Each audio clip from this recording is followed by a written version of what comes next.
నేను ఇంకో మాట అడుగుతున్నా, పోలవరం డ్యామ్ ఉంది, అది కడుతున్నది కూడా ఇదే NDSA. NDSA is nothing but CWC, CWC is nothing but NDSA. సిడబ్ల్యూసీలో పనిచేసేటోళ్ళే ఎన్డీఎస్ఏకి ట్రాన్స్ఫర్ అవుతారు, ఎన్డీఎస్ఏలో పనిచేసేటోళ్ళే సిడబ్ల్యూసీకి ట్రాన్స్ఫర్ అవుతారు. అదేమి కొత్తది కాదు. అయితే మరి అదే ఎన్డీఎస్ఏ ఆధ్వర్యంలో కడుతున్న పోలవరం ప్రాజెక్టులో డయాఫ్రేమ్ వాల్ కానీ గైడ్ వాల్ కానీ కొట్టుకుపోయినాయి, కుప్పగూలిపోయింది పోలవరం ప్రాజెక్టు.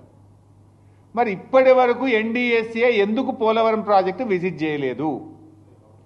యాక్ట్ పార్లమెంటు చేసిన చట్టము దేశంలో అన్ని రాష్ట్రాలకు ఒకటే ఉండాలి, అన్ని డ్యాంలకు అన్ని ప్రాజెక్టులకు ఒకే విధంగా ఉండాలి. ఇక్కడ తెలంగాణలో 2 పిల్లర్లు గుంగితే 3 రోజుల లోపల వస్తావు, 4 రోజుల లోపల రిపోర్ట్ ఇస్తావు. 4-5 ఏళ్ళైనా పోలవరంకు ఎన్డీఎస్ఏ పోదెందుకు, రిపోర్ట్ ఇయ్యదెందుకు? ఎందుకంటే కట్టిందే మీరు, డిజైన్ చేసింది ఎన్డీఎస్ఏ, కట్టింది ఎన్డీఎస్ఏ, కుప్పగూలింది ఎన్డీఎస్ఏ హయాంలో, ఎన్డీఏ హయాంలో. అందువల్ల అక్కడికి బోరు.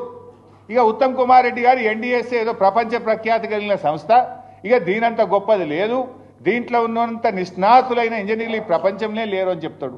మరి ఆ ఎన్డీఎస్ఏ కట్టిన పోలవరం కుప్పగూలిపోయింది, 5 ఏళ్ళైనా అక్కడికి ఎందుకు పోలేదు? ఇది ఎందుకు నేను చెప్పాల్సి వస్తుందంటే, ఎన్డీఎస్ఏ ఎన్డీఏ జేబు సంస్థగా మారింది. ఈ దేశంలో ఈడీ సిబిఐలను ఎట్లా వాడుతున్నారో ఎన్డీఎస్ఏను కూడా అదే పద్ధతిలో వాడుతున్నారనడానికి ఇది ఒక నిదర్శనము. అసెంబ్లీ ఎన్నికల ముందు ప్రాథమిక నివేదిక, పార్లమెంట్ ఎన్నికల ముందు మధ్యంతర నివేదిక, సిల్వర్ జూబ్లీ ముందు తుది నివేదిక.